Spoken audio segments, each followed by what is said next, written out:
1, 2, 3, 4, 5, 6, 7. 7 pa lang.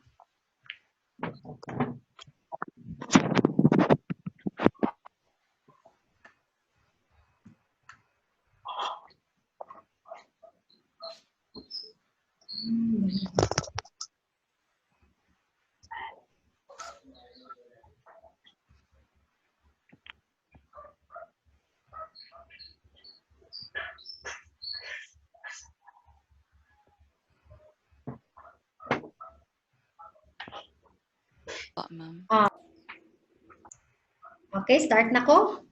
Mag-recap sa ako, no? So, kuan lang man mo. Mga 1, 2, 3, 7, 8. Sige, salo din ang uban.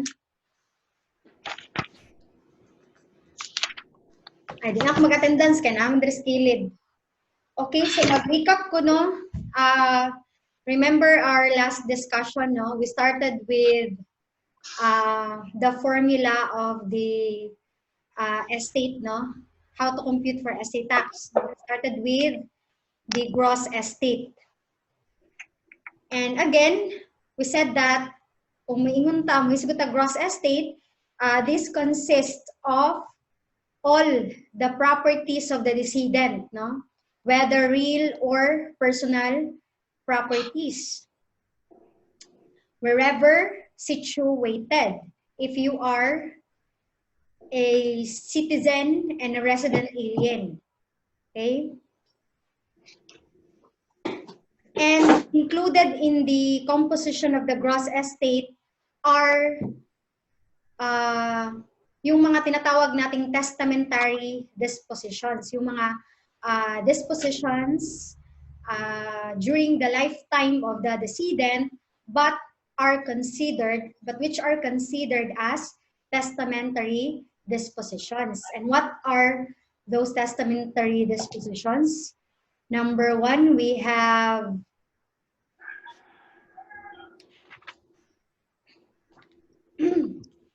transfer in contemplation of death. Okay, remember that, di ba? Although ang transfer nahitabo during the lifetime, pero if the intention of the decedent, no, is that it was made, no, in contemplation of death, then that particular transfer is considered as a testamentary disposition, and therefore it forms part of the gross estate. Okay, I have read a particular book source ani na ako, no. Nindot siya kay gi-explain niya.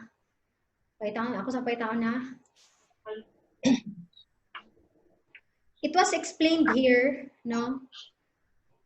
Unsa ang mga factors or what are the circumstances nga maingon nato ang usa ka transfer is in contemplation of death. So, I wasn't able to give this as an example, but tonight, today, tagaan ta mo og example. No? Because dili man gud define under the law ang phrase nga in contemplation of death. But dili siya clear ba kung kanusa nato maingon na ang usa ka transfer is in contemplation of death. So, under American jurisprudence, there are circumstances where circumstances that were considered and weighed in determining the dominant motive of the decedent in making inter vivos transfer of his property. Okay, number 1 circumstance is, for example, ang decedent is at the time nga gi-transfer niya yung property, tigulang na kay siya. No? The age of the decedent at the time of the transfer is a vital factor, no? Especially if yung edad niya is advanced age na siya, no, at the time of the transfer. That could be a circumstance na maybe the transfer is in contemplation of death. But that alone is not a conclusive proof, no? Ano man dahil kung tigulang siya, di ba? Second one is yung health ng decedent. For example, ang health ng decedent at the time of transfer is kanang paano siya kanang terminally ill or sa pa kanang murag you expect ba nga kamatino na siya or nagulat na lang tag-adlaw para mamatay siya. So, kung at that point in time sa iyahang life na-transfer siya, so it could be a circumstance, no, leading to a conclusion nga that particular transfer is made in contemplation of death. Did you get? Sabtan? Uy, nasabtan ba? Yes, ma'am. Okay. So, another example is the interval between the transfer and the decedent's death. Kunyari, ang iyahang kamatay, kanang namatay siya, so murag mga days lang prior sa iyang pagkamatay, nag-transfer siya. So, that could be a circumstance, no? Nga ingon nato nga, kanigid nga transfer is in contemplation of death. Another circumstance kana ganing the relationship of the donee or donees to the decedent, whether they were the natural objects of his bounty, kanang i-donate niya or i-transfer niya sa iyang mga anak. Diba? So, niya, tigulang na siya, nana. So, murag naturally, sa ila magid mo padulong ang property and therefore, kanang a transfer can be a transfer in contemplation of death. Okay, so those are basically the examples, no? Pero not limited to those that I've given you. No? So remember that particular item, no?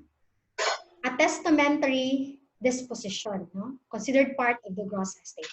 Another one, wala kayo na ko din extensively discussed before, but today I will discuss it. Another item, no?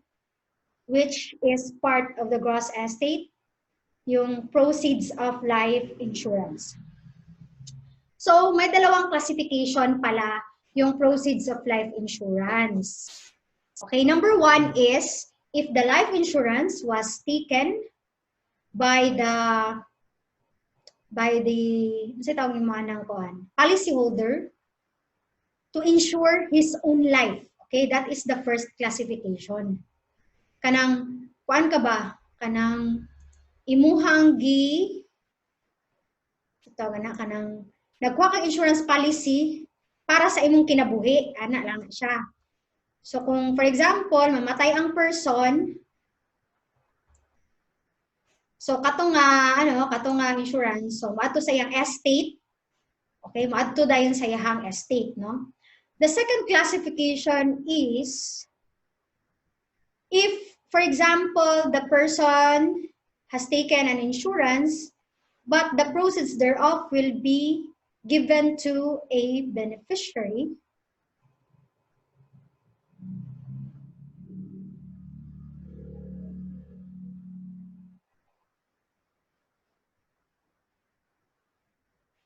Kumbaga, you took an insurance policy to insure the life of another.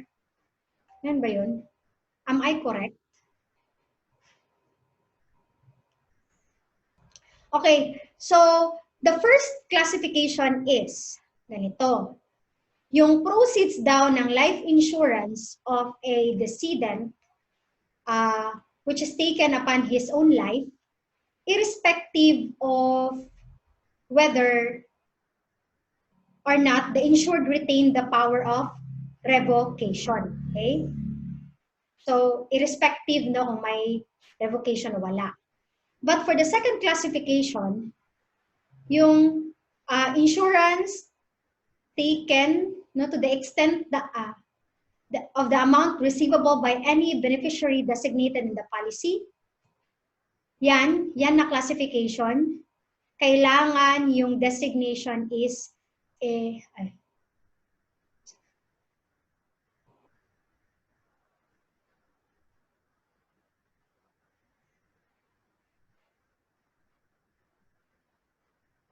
okay, dapat sa second classification, the designation must be revocable. Okay? It must be revocable. Because if it is irrevocable, ang designation sa imuhang beneficiary, then it will not go to your estate. It will go to the beneficiary. Balik ko na ko ha. There are two classification. Number one, if you have taken an insurance policy, no, and wait lang ha. Let me correct myself. Proceeds of life insurance under policies taken out by the decedent upon his own life shall be included in his gross estate in the following cases. Number one, to the extent the amount receivable by the estate of the deceased, his executor or administrator as insurance proceeds under policies taken out by the decedent upon his own life. So that particular classification is irrespective of whether or not the insured retain the power of revocation. So, meaning to say, whether na ay revocation o wala, part siya automatically sa gross estate. For the second one is to the extent the amount receivable by any beneficiary designated in the policy. So kung naa kay beneficiary nga ga-designate sa imong policy, you check. I-check nimo if the designation is revocable or not. If the designation is revocable, then the proceeds will form part of the gross estate. But if not revocable or irrevocable, the proceeds will not form part of the gross estate. What is the reason? Kasi kapag irrevocable yan, hindi na talaga yan property ni decedent. Kaya ihatag naman na kay beneficiary. So, dili na mabalik sa estate. Okay, did you get?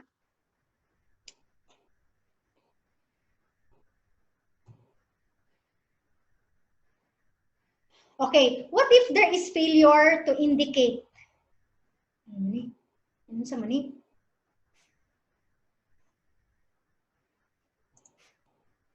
Padali.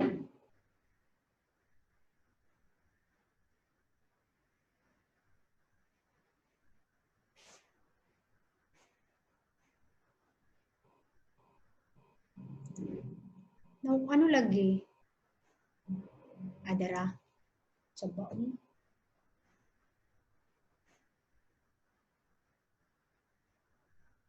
Kang Elden isang screen, ma'am. Ha? Kang Elden. Si Elden. Elden. Here. Hello, Elden. Pakikuan sa inyong screen. Hello, Elden.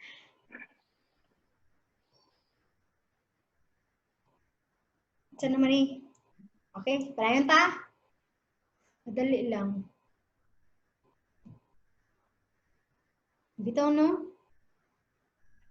Hindi na makuha ng ako ang ano. Balik na sa Elden. Elden, kanang paki-exit sa imong Hala, sorry. So, okay na. Sorry. Okay, so what if, for example, the designation was not indicated, no? Meaning, wala naka-indicate kung revocable ba siya or irrevocable. So, what will be the presumption? The presumption is, it is revocable. Okay? Did you get? Okay, so, meaning, pag walay designation whether revocable or not, then revocable. That's the rule. Okay, mo lang to ako ang i-review. The next thing is, how do we value gross estate? How do we value the properties that will be included in the gross estate? Alam nyo na yan, di ba? We said that gross estate shall be valued at its fair market value at the time of death. Okay? Anong ibig sabihin nun? For example, nag-process ka sa imuhang estate tax in the year 2020. Kaya nag-avail ka of estate tax amnesty. But namatay ang imuhang relative or ang imuhang kanunuan in the year 2016, for example. Now, question. Oh. Question na ta, ha? Kasi mo tubag sa akong question. Wala naman sa mo eh. Okay, question? Unsa man ang value sa atong gross estate kung yan aton na case? Miss Basong. Wala may naong ni Basong. Miss Basong, are you there? Nag-text na siya sa ako, ma'am nga putol-putol daw iyang Okay, connection. sige. Lahat na lang. Si Kuan na lang, si Miss Bermudez. Oh. Pwede pa repeat sa question po, attorney. Okay, for example, di ba, nag-process ka karong bulana sa sa estate tax. Nag-process kag estate tax. Okay? Nagets ni mo? Karong bulana. Kay nakabalo ka nga naay estate tax amnesty, di ba? So gusto nimo i-avail. Naminaw mo sa ako ang YouTube. Okay? So karon, pero ang namatay ang katong decedent is in the year 2016. Question: unsa ang fair market value na gamito nato? Is it in the year 2020 or in the year 2016? 2016 po, attorney. Why?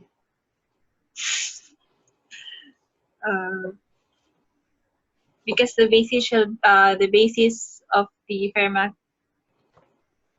market value should be based on the time of death of the. Yes, that is very good, no? Meaning to say, bisan pagdugay na nimo na process ang imong estate tax, you should go back to the time of death. Okay? So, muna imong bantayan, no, kung mag-process ka, basig pag abot nimo sa BIR, ang gi-assess sa imong is katong present na value. Mahal ba kay karon, di ba? Times 3 na. So pwede ka makipag ipa-correct nimo kay ipa-value nimo siya kung kanus namatay ang decedent. Okay? So very good. Let's proceed.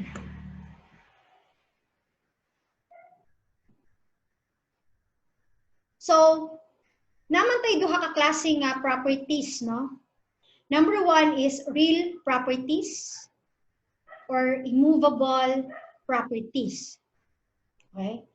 Now, when you say real, when we speak of real properties,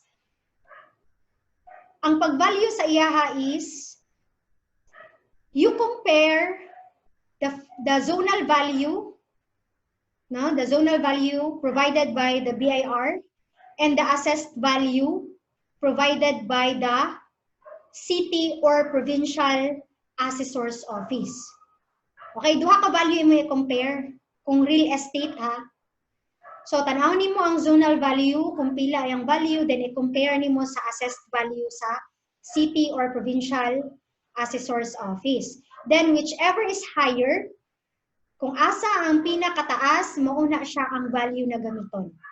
Nakuha? Okay, nakuha ninyo. Now, with respect to personal properties, if it is in the form of shares of stocks, the fair market value shall depend on whether the shares are listed or unlisted in the stock exchange. Mabasahan lang ninyo, oy. Kanang listed or unlisted, mula na yung hinumduman. For personal properties, for example, kanang sakyanan, so you might be required to provide proof of valuation, no, ng personal, of that particular personal property. So kung unsa ang value dito sa personal property sa imong proof, then that will be the basis. That That will be the fair market value at the time of death. Okay, we're done with the recap. Let's go to the deductions allowed to the estate. No? Okay, under the train law, I will summarize no, kung isa lang itong mga deductions. Dali.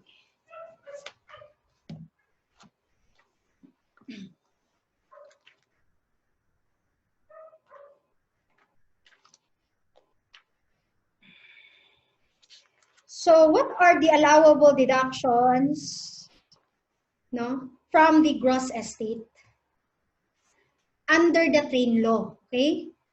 Train law tayo. Number 1 is the 5 million standard deduction. Okay? Summarize natin. 5 million standard deduction. Ako lang ikuan ha. Before, bago yung train law, yung standard deduction natin is 1 million lang. Okay? 1 million lang na siya. But with the new law, the standard deduction was raised to 5 million. What is the reason? The reason is that may mga other deductions na tinanggal ng train law at giusa na lang siya sa standard deduction. Ano yung mga deductions na tinanggal under the train law? Number 1 is the funeral expense.